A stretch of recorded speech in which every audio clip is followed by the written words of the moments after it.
So guys, 10,000 Saints is premiering January 23rd here at Sundance. I mean, this is an incredible thing for you guys, but like, I feel like I'm with indie film royalty with you guys. I mean, Ethan, you've had this, I mean, I was here last year with What Happened with Boyhood. I was here the year before with the last in the Midnight Trilogy.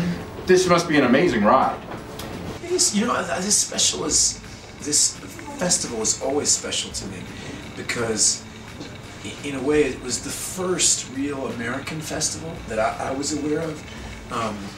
And it was one that gave a voice to American filmmaking. I mean, it was, when we were growing up, it was always Cannes or Venice or Berlin. Right. But then Sundance made an appearance. It used to be called the USA Film Festival. Yeah, that's right. Sundance. Yeah. And the first time I was here was actually, I was making a film, A Midnight Clear.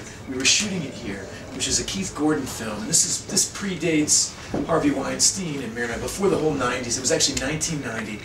And the festival was so low-key. I mean, Not like that today, pal. Not like that today. So it's been fascinating to kind of watch it shape change over the generation and watch how independent film has changed. Do you think, Ethan, that Sundance is in a good place now, or do you think it's just different? Well, it's always different. I mean, but particularly right this second, what's happening with technology and filmmaking is all of us are reacting. None of us even know, you know, when you were here with American Splendor, when I was here with Before Sunrise or something, it was very obvious what the goals were. You want to sell your movie to one of these 10 places, That's right. you want to think, Yeah. and right now it's like, well, maybe the best thing for a film would be to you know, we don't know what the vocabulary is anymore. It's exactly where the music industry was. They're ahead of us. And so on one level it's a thrilling time, because the medium is changing and it's providing equal opportunity. The thing Coppola used to say back in the 70s, that eventually filmmaking was going to be just like writing a novel. Everybody would have the same access. I mean, it's just, could you pen and paper? If you had the education, if you had something to say, you could do it. And that's true now. We could make a movie on the four of us right now could make a great film on our phones and edit on our computers if we had something to say. But see, that's the vital thing, isn't it? I mean, that's. But how do you get anybody to see it?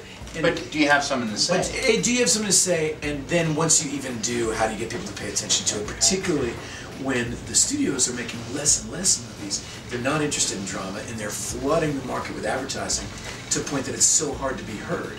Like Amazon have now gotten into film, right? Netflix have obviously moving into it. Like, do you see these other platforms? Some people say this is great because this is going to give everyone more access. Some people say, yeah, but you're not going to get the eyeballs. It doesn't have the impact anymore. I don't know about that. I mean, I feel there's a certain. I'm feeling a lot of excitement this year, you know, and I think that we were here about 5 years ago with another film, and it really was the era of the sky is falling for independent film. I mean, that's what everyone was saying, that it was dying. And I think all these new ways of there's a lot of new players now in distribution. There's a lot of new ways to distribute.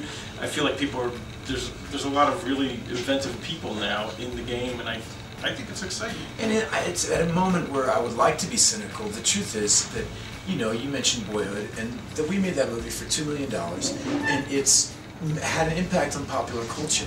That when we were growing up in the 70s, there were real hardcore art films that were having an impact on the popular culture. And when that can happen, well then independent film will be important. And if that still can happen, then it can happen for anybody. I mean, the walls are not that permanent. You can break them down. It sounds, Ethan, like you think it is happening right now. I do. I think it's possible. I don't think it. I've watched it happen all year, so now I know it's possible. Is it rare? Yes. Is it difficult? Yes. Can it happen for everybody? No. But the more people see, like when we showed Boyhood here last year, a lot of people said, "Oh, wonderful movie, I'll never make it. Never." You hear all this naysaying stuff, which is what we all hear all the time. Good job, but too bad it's not for real. And what I love is that those people don't know everything. Everybody thinks they know what America wants to see. They think they know, and we don't know what audiences want to see. And I think audiences want to see a lot of stuff if they can have access to it.